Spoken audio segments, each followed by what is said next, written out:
The Grand Chamber of the Galactic Council buzzed with activity. Representatives from over 300 alien species filled the massive room. Some floated in special tanks.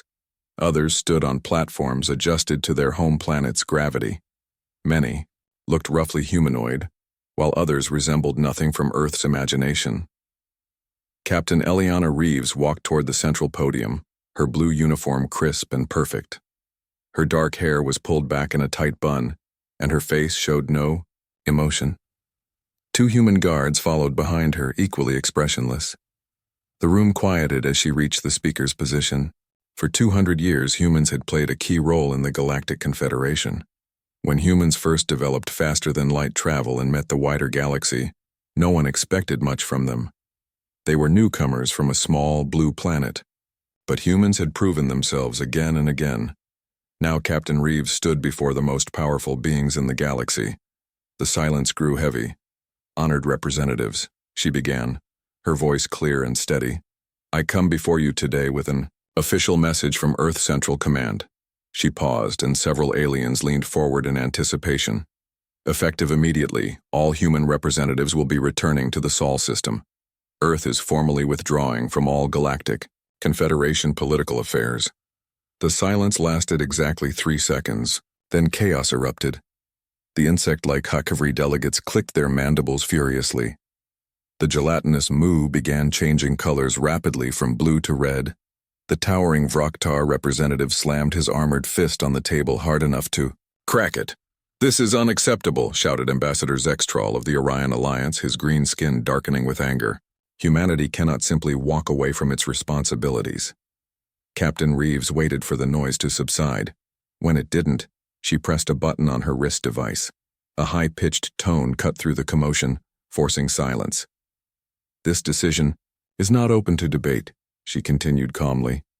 "Earth has served the Confederation for 2 centuries. We have mediated your conflicts, designed your transportation networks, and prevented 3 galaxy-wide wars in the last decade alone." The Luminari delegate, a being made of pure light contained in a special suit, floated closer. "Captain Reeves, please reconsider. Without human diplomats, the peace treaty between my people and the Shade Collective will collapse." Similar concerns echoed throughout the chamber. Humans had become the peacemakers of the galaxy. They could somehow find common ground between species that had nothing in common. They could spot solutions others missed. They were trusted when no one else was. "Our borders remain open for trade and cultural exchange," Reeves said, unmoved by the growing panic. "But we will no longer participate in Confederation politics or military operations. That includes peacekeeping missions and diplomatic interventions." From the back of the chamber, a quiet voice spoke. The crowd parted to reveal the archivist of Proxima, the oldest living being in the known galaxy. Her skin was pale and translucent, showing the slow pulse of her ancient heart. She had witnessed the rise and fall of civilizations over thousands of years. "Young human," she said, her voice surprisingly strong. "Do you understand what you're doing? The stability of the Confederation rests on human shoulders." Captain Reeves met the ancient being's gaze. "With respect, Archivist, that's precisely the problem." She addressed the entire chamber again. "For too long, the species of this Confederation have relied on humanity to solve your problems. You've become dependent on us. That was never our intention." "You can't just abandon the galaxy," shouted a Tauran representative, his bovine features twisted with anger. "We are not abandoning anyone," Reeves replied firmly. "We are giving you the opportunity to stand on your own feet. The human delegation departs in 1 hour. All human personnel currently assigned to Confederation peacekeeping and diplomatic missions will be recalled within the week." She stepped away from the podium as the chamber erupted once more. The human guards formed a protective line as she walked toward the exit. Countless voices called after her, demanding explanations, making threats, pleading for reconsideration. She ignored them all. In the corridor outside, Admiral Harrison waited. His weathered face showed concern. "How did they take it?" he asked, falling into step beside her. "Exactly as expected," Reeves replied. "Complete panic." The void-born ships have already been spotted near the outer rim. We don't have much time. Reeves nodded. I know, but Director Chen's plan is our only option. The Confederation has forgotten how to solve its own problems. They need to remember quickly if we're all going to survive what's coming. They reached the landing bay where the Earth transport waited. The rest of the human delegation was already boarding. Inside the ship, Reeves finally allowed herself to show emotion. She slumped into her seat, suddenly looking tired. Do you think they'll figure it out? Asked Harrison, settling into the seat across from her. Will they understand why we left? Reeves looked out the viewport at the gleaming towers of Centauri, Prime. The planet had been the capital of galactic politics for over 1,000 years. Now its future was uncertain. They'll have to, she said quietly. Or none of us will survive what's coming from beyond the rim. As the ship lifted off, Reeves watched dozens of alien delegates rushing out onto the landing platform. Some were shouting. Others were making gestures she recognized as pleas. The transport accelerated away from the planet, leaving the center of galactic civilization behind. Within the council chamber, 3 diplomatic crises had already erupted. Without human mediators, ancient rivalries quickly resurfaced. Back on Earth, Director General Maya Chen watched the transport's progress on her monitor. When the ship safely entered FTL travel, she turned to her assistant. Phase 1 is complete, she said. Begin Phase 2. Outside her window, the Pacific Ocean stretched to the horizon. On the surface, Earth looked peaceful. But beneath that peaceful exterior, humanity was preparing for war. The galaxy had freaked out when humanity walked away from politics. They didn't yet understand that politics was the least of their problems. Something far worse was coming. 3 weeks after humanity's withdrawal, the galaxy was feeling the effects. On the mineral-rich Epsilon belt, mining vessels from the insectoid HFY had moved into territory claimed by the Taurans. Both species wanted the valuable resources found in the asteroid field. For decades, human negotiators had kept the peace between them. Now those negotiators were gone. They've crossed the boundary line, shouted Captain Mulex of the Tauran Defense Force. His bovine features twisted, with anger as he stared at the display. 20 HFY mining ships had entered the disputed zone, protected by 5 warships. We should blast them out of space, suggested his first officer. Captain Mulex hesitated. In the past, such a situation would have immediately triggered a call to the human diplomatic corps. A team would have arrived within days, found a compromise, and everyone would have left satisfied. Without that option, he had to make his own decision. Send a warning, he ordered finally. If they don't withdraw, we'll deploy fighters. Across the galaxy, similar scenes played out. Border disputes, trade disagreements, and old rivalries flared up everywhere without human mediators to keep the peace. On Earth, Director General Maya Chen stood in the underground command center of Olympus Base. The massive room was filled with screens showing situations developing across the galaxy. 17 major diplomatic emergencies were unfolding simultaneously, with more appearing every hour. The Pax Humana is dissolving faster than we expected, said Admiral Harrison, studying the central display. The Akavri and Taurans are on the brink of open warfare over the Epsilon belt. Chen nodded, her short black hair framing a face that rarely showed emotion. Any sign of Confederation peacekeepers responding? They've sent a diplomatic team, but it's composed of junior representatives with little experience. The Taurans, don't trust them. And the Voidborn? Harrison pulled up a different display. Increased activity along the Veil Nebula border. Our deep space sensors detected 3 large vessels testing the defensive line yesterday. Chen walked closer to the screen showing the nebula. Strange energy signatures pulsed at its edge, signs of technology far beyond anything the Confederation possessed. They're getting bolder, she observed. How long until the defensive grid is operational? Section 1 will be ready in 2 months. The full network will take at least a year. Chen's expression remained calm, but her eyes showed concern. We may not have a year, Admiral. Should we reconsider our withdrawal? Maybe send negotiators to handle the worst crises while we prepare? No. Chen's voice was firm. If we step in now, nothing changes. The Confederation needs to learn to function without us, or we all die when the Voidborn come in force. She turned to another screen showing Earth's orbital shipyards. Massive vessels were under construction, unlike anything humanity had previously revealed to their galactic neighbors. How many ships are combat ready? The first battle group will be operational next week, 15 destroyers and 1 carrier. The second group follows a month later. Chen nodded. It's not enough, but it's a start. In the Galactic Council chambers on Centauri Prime, the situation was chaos. Representatives shouted over each other, forming alliances and making threats. Without human guidance, the Council struggled to maintain order. The humans betrayed us, declared Ambassador Zextral of the Orion Alliance. They built our trust for centuries, then abandoned us when we needed them most. The Vroktar representative, General Cragg, pounded his armored fist on the table. Without humans, there is no neutral party we all trust. The Confederation is nothing but empty words. From her elevated position, the archivist of Proxima watched the arguments with sad eyes. She had lived long enough to see civilizations rise and fall. She recognized the signs of collapse. Her assistant, a young Proximan named Elar, leaned close. Why would the humans leave like this? It makes no sense. The archivist's ancient eyes narrowed. Perhaps it makes perfect sense if you know something. Others don't. What do you mean?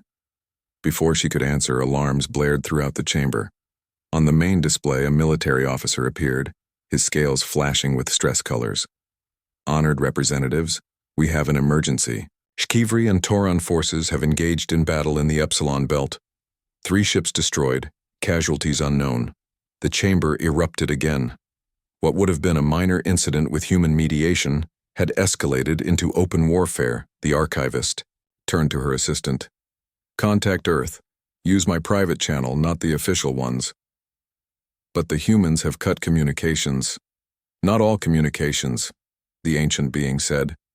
There are always back channels for those who know where to look. On the edges of human territory, Admiral Reeves commanded the patrol ship Vigilant. While officially maintaining the borders of Sol system, her real mission was to monitor Confederation worlds for signs of danger. Captain, her communications officer called. We're receiving a coded transmission. It's using an old diplomatic frequency. Reeves frowned. Source? It appears to be from Centauri Prime, specifically, the office of the archivist. That was unexpected. The archivist of Proxima rarely involved herself directly in current events. For her to reach out now meant something significant had happened. Put it through to my ready room, Reeves ordered. The message was brief but concerning. The archivist had connected several events that others had missed. Border skirmishes, sensor anomalies, and communication disruptions formed a pattern. Pattern that suggested the Voidborn were already infiltrating Confederation space. Reeves immediately contacted Earth. Director Chen, the archivist, knows. Not everything, but enough to be dangerous. Chen's face on the screen showed rare surprise. How much does she understand? She's noticed the Voidborn incursions. She doesn't know why we withdrew, but she suspects it's connected. Chen was silent for a moment. The archivist is over 3,000 years old. She's seen threats like this before. We might need her. What are your orders? Maintain position for now. I'll speak with the advisory council about bringing the archivist into our confidence. As the call ended, Reeves stared out the viewport toward distant stars. Somewhere out there, ancient enemies were watching, waiting for the right moment to strike. Humanity had seen them coming when no one else did. The question was whether the rest of the galaxy would figure it out before it was too late. 6 months had passed since humanity's withdrawal from galactic politics. In that time, the situation across the Confederation had only grown worse. The conflict between the Hkivri and Taurons had spread to neighboring systems. Trade routes were disrupted. Smaller species without strong defenses feared for their safety. On the orbital platform above Earth, a group of aliens waited nervously. They had come not as official representatives of the Galactic Confederation, but as private citizens, a legal loophole they hoped would allow them to speak with human leaders. The delegation was led by Javala, a tall, blue-skinned diplomat. from Sirius. Her 4 eyes blinked rapidly as she prepared to meet the humans. Behind her stood Katal, a reptilian scientist from Tau Ceti, General Crag of the Vroktar, and 3 other influential beings from across the galaxy. Remember, Zavala told the others, we are not here to demand anything. We're here to understand. The airlock door slid open. Admiral Harrison entered, accompanied by 2 human security officers. His weathered face showed no emotion as he greeted the visitors. Welcome to Earth Space Station Alpha, he said formally. I understand you've come to discuss matters of mutual concern. Zavala stepped forward. Thank you for receiving us, Admiral. We appreciate this opportunity, especially given humanity's current position regarding the Confederation. Harrison gestured toward a conference room. This way, please. The room offered a stunning view of Earth below, blue oceans and swirling clouds visible through a large viewport. The aliens took seats around a circular table, designed to accommodate various body types. We'll be direct. Zavala began once everyone was settled. The Confederation is falling apart without human mediation. In the 6 months since your withdrawal, 17 regional conflicts have erupted. Trade is down 30%. The Council can barely maintain order during its sessions. Harrison's expression remained neutral. We're aware of the situation. Then why? General Craig demanded, his warriors' patience already thin. Why abandon the galaxy when it needs you most? We didn't abandon anyone, Harrison replied calmly. We simply stepped back. Katal, the reptilian scientist, leaned forward. His scales shifted color slightly as he spoke. Admiral, something doesn't add up. Humans have always been deeply involved in maintaining peace. This sudden withdrawal is illogical, unless there's a greater factor we're missing. Harrison studied the alien delegation carefully. These weren't random representatives. They were some of the most respected individuals in their respective species. They had been chosen carefully for this unofficial mission. What if, Harrison said slowly, humanity withdrew not out of selfishness but necessity? The aliens exchanged glances. Explain, said Zavala. Harrison tapped a control on the table. The lights dimmed and a holographic display appeared in the center. It showed a map of the galaxy, with hundreds of red dots indicating conflict zones. For 2 centuries, the Confederation relied on humanity to solve its problems. You became dependent on us. When faced with a crisis, your first response was always the same. Call the humans. Because you're good at it, Katal pointed out. Your species has a unique ability to find common ground between even the most different cultures. True, Harrison acknowledged.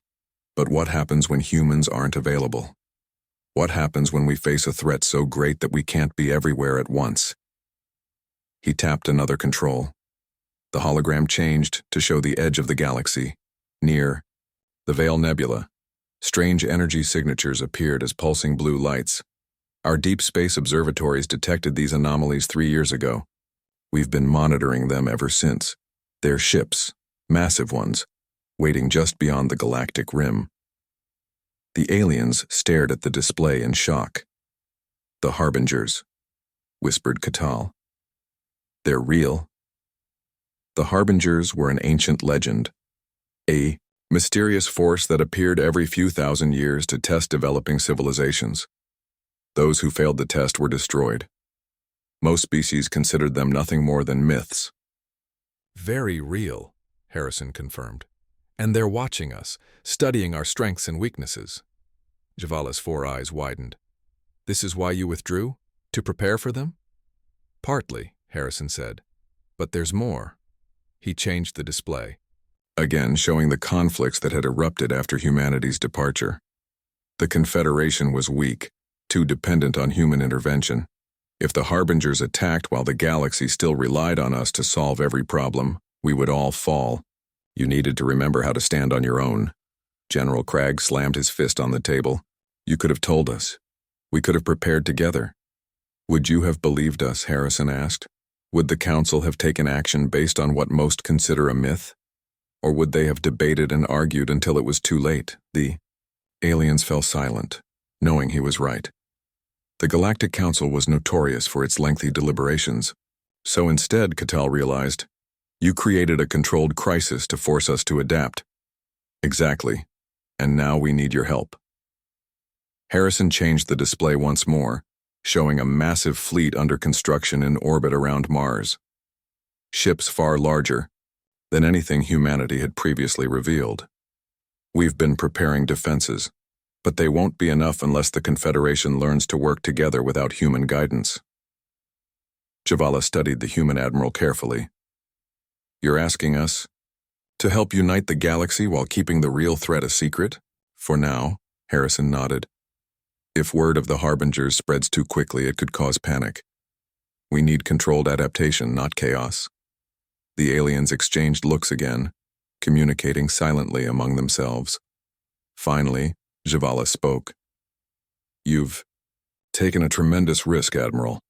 If your plan fails, the Confederation might never forgive humanity. If our plan fails, Harrison said gravely, there might not be a Confederation left to forgive anyone.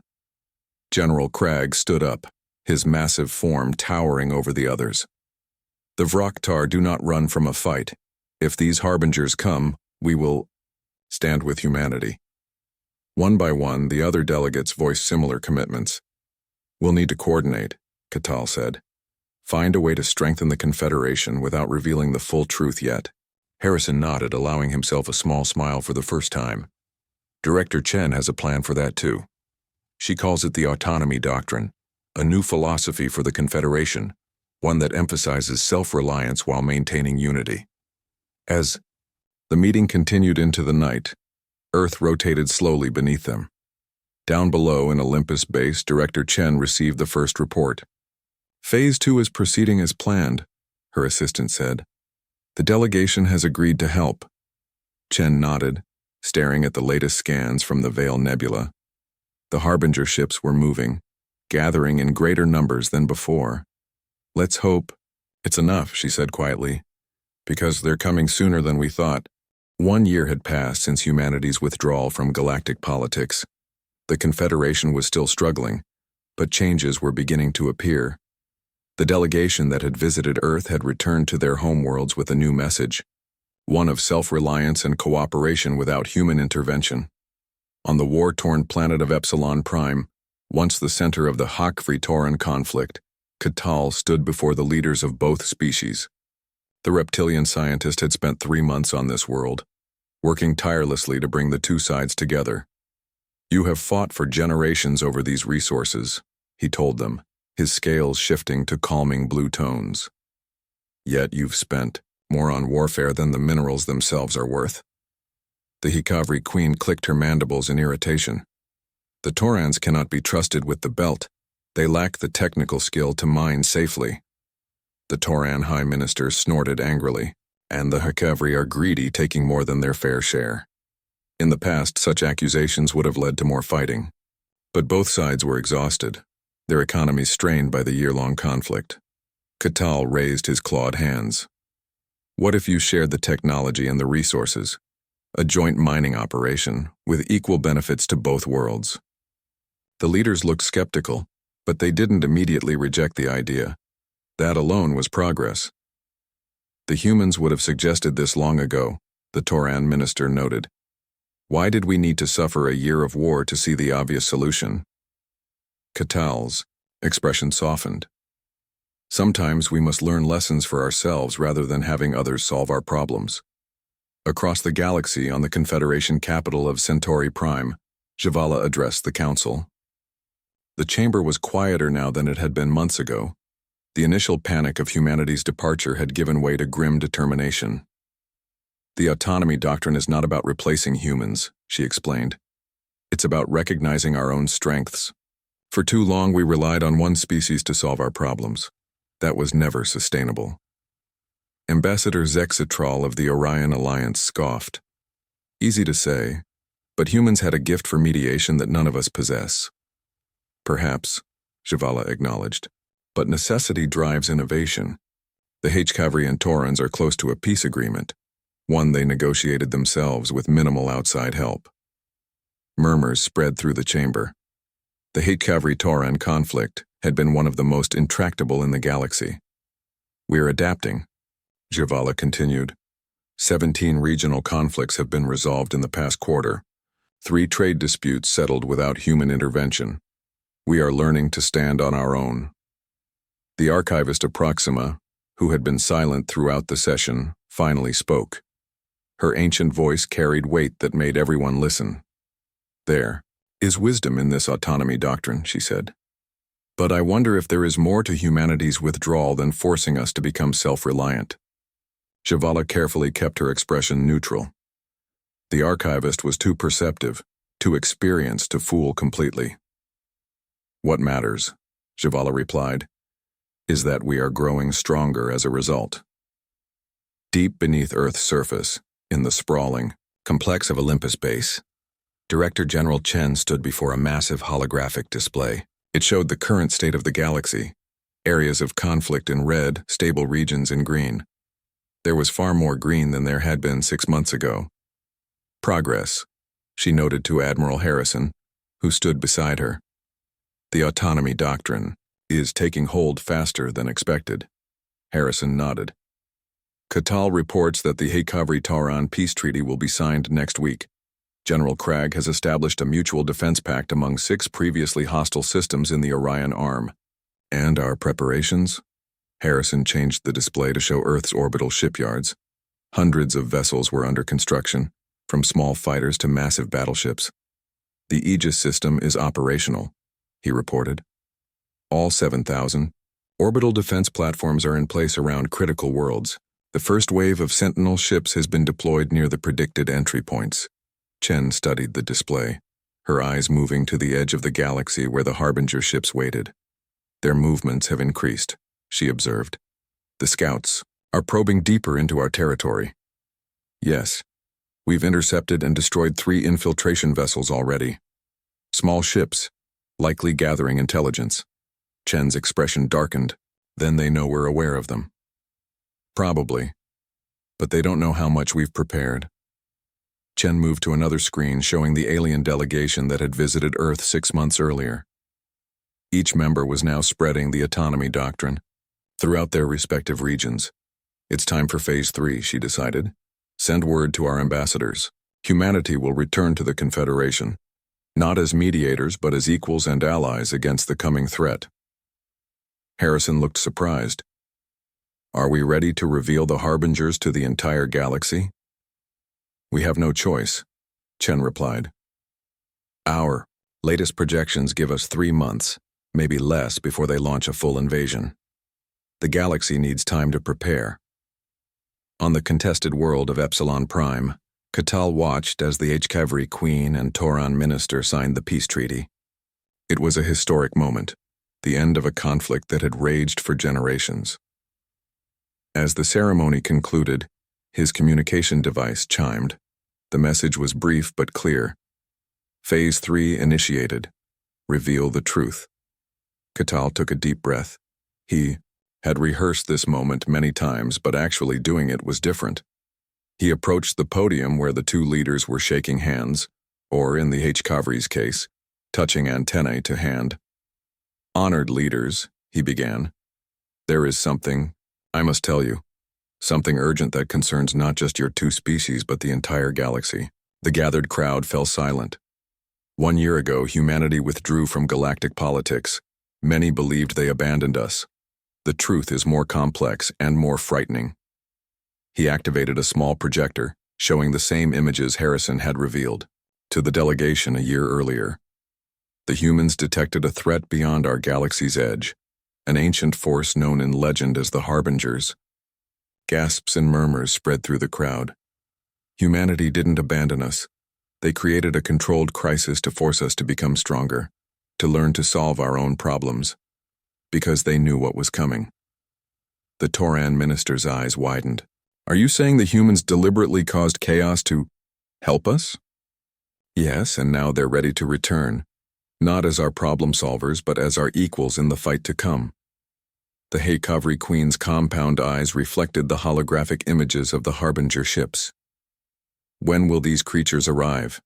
Catal's scales paled slightly. Sooner than we thought. We have 3 months to prepare. Maybe less. Throughout the galaxy, similar scenes played out as the members of the secret delegation revealed the truth. The initial shock and anger at humanity's deception quickly gave way to understanding and determination. The galaxy had been forced to adapt and grow stronger. Whether it was enough to face the coming storm remained to be seen. 2 months after the truth about the Harbingers was revealed, the galaxy was transformed. What had once been chaos following humanity's withdrawal had become determined preparation. Species that had fought each other for centuries now worked together against the common threat. Captain Eliana Reeves, who had delivered humanity's withdrawal announcement 2 years earlier, now stood on the bridge of the Earth battleship Defiance. The massive vessel was the flagship of humanity's new fleet, nearly a kilometer long and armed with weapons that had been kept secret for decades. "Status report," she ordered, as the ship moved into position near the Veil Nebula. "All systems operational, Captain," her first officer responded. "The defensive line is at 92% strength. 30 Confederation vessels have joined our formation, with more arriving hourly." Reeves nodded, studying the tactical display. The nebula glowed eerily on the view screen, beautiful but ominous. Somewhere beyond that swirling cloud of gas and dust the Harbingers were gathering. "Any word from Director Chen?" "Yes, Captain. Phase 4 is proceeding ahead of schedule. The Confederation Council has officially approved the United Defense Force.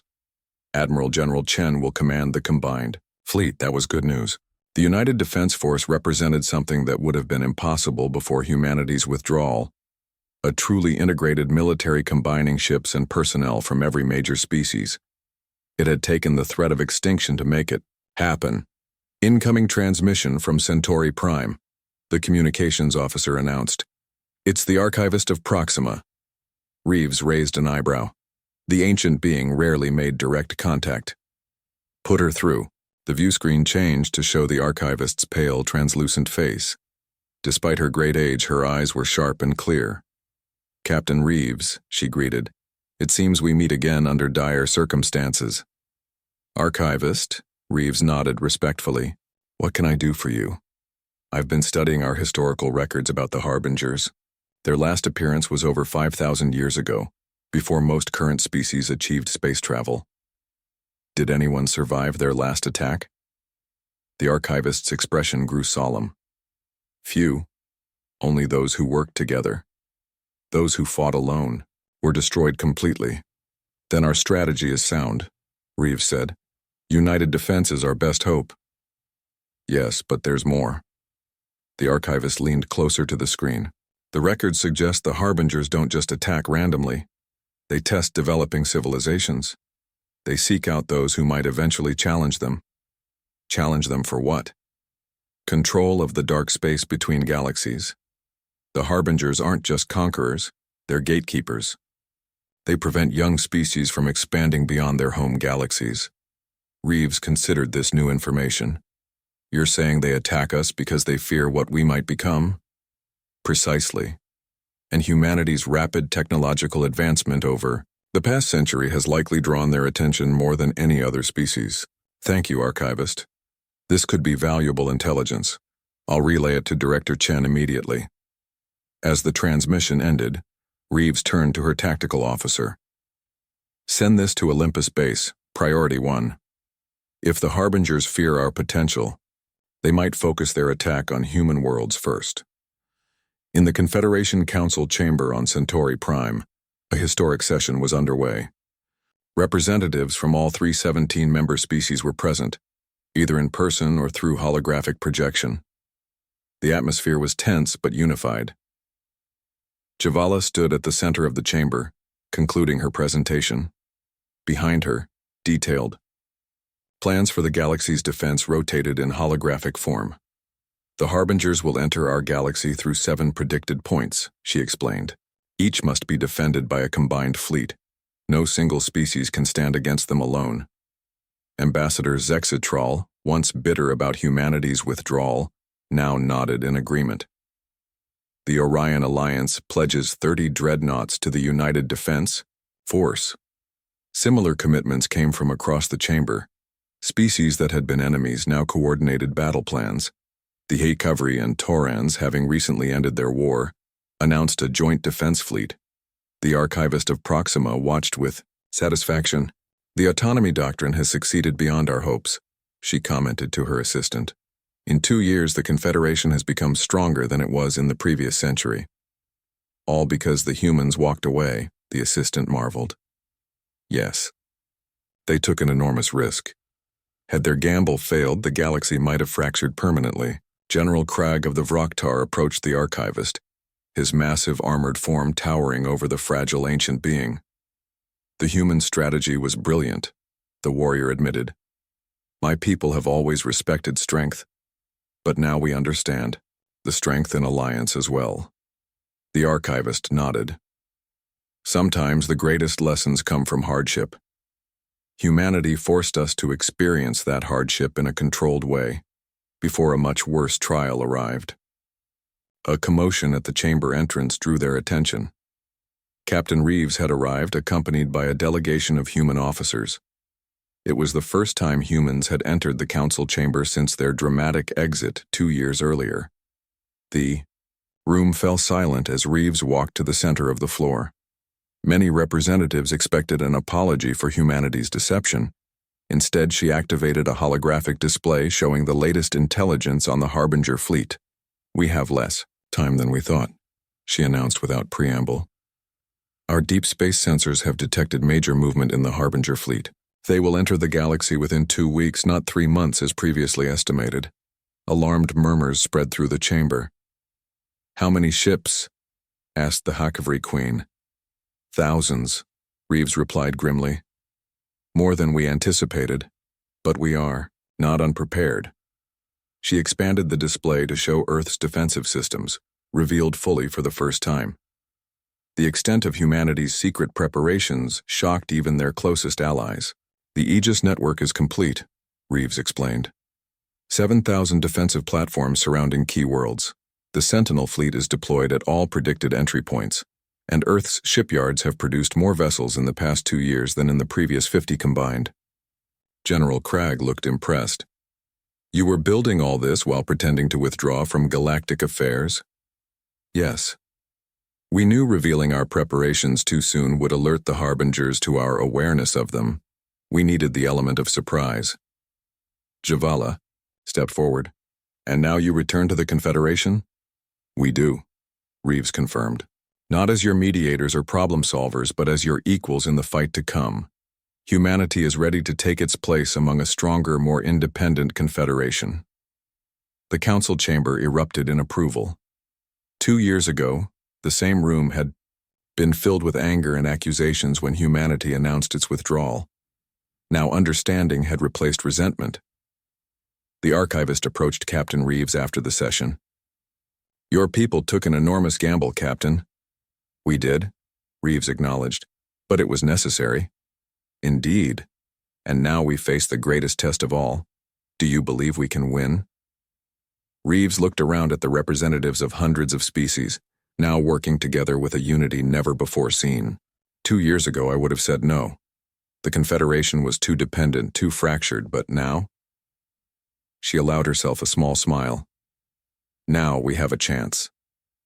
The archivist nodded. "Because humanity walked away when we needed them most." "Sometimes," Reeves said, "the greatest help you can offer is to step back and let others find their own strength." The Harbingers arrived exactly as predicted, emerging from the dark space beyond the Veil Nebula. Their ships were massive, ancient vessels that dwarfed even the largest Confederation dreadnoughts. They moved with impossible grace for their size, their black hulls absorbing light rather than reflecting it. On the bridge of the Earth flagship Defiance, now designated as the command vessel for the entire United Defense Force, Admiral General Maya Chen watched the enemy approach. The director who had masterminded humanity's withdrawal strategy now led the combined fleet against the threat she had foreseen years ago. "All ships, maintain formation," she ordered, her voice calm despite the gravity of the moment. "Remember your training. Remember what we're fighting for." The combined fleet was the largest military force ever assembled in the galaxy. Over 3,000 ships from 27 species formed a defensive line near the nebula. Each vessel was crewed by mixed species teams, a concept that would have been unthinkable before humanity's withdrawal forced the Confederation to learn cooperation. Harbinger vessels have crossed the outer marker, reported Captain Reeves from the tactical station. Counting 72 ships in the first wave, energy readings are off the charts. Chen nodded. Activate the Aegis network. Throughout the sector, thousands of orbital platforms that had been secretly deployed by humanity came to life. They generated an energy shield that connected between them, creating a vast defensive barrier. The first Harbinger vessel fired, a beam of purple energy lancing out toward the Confederation line. It struck the shield, which flared but held. Shield integrity at 92%, Reeves reported. Their weapons are even stronger than we estimated. Return fire, Chen ordered. All ships, engage according to your assigned targets. The combined fleet responded as one. Weapons of every description, human energy cannons, Vroktar plasma torpedoes, HFY particle beams, struck the approaching Harbinger vessels. Most seemed to have little effect, but some penetrated the ancient ship's defenses. They're targeting our command ships, Reeves noted as the attack pattern became clear. They're going after the leadership first. Chen wasn't surprised. Just as they've done for thousands of years. Decapitate the resistance, then pick off the remainder one by one. The Defiance shuddered as a Harbinger beam struck it directly. Alarms blared across the bridge. Forward shields down to 40%, reported the systems officer. That was just one hit. Chen's expression remained calm. Deploy the Sentinels. From behind the Confederation line, hundreds of smaller vessels moved forward. These were the Sentinels, unmanned drones developed in secret by Earth's engineers. They swarmed toward the Harbinger ships like insects attacking much larger creatures. Sentinel deployment successful, Reeves confirmed. They're attaching to Harbinger hulls as planned.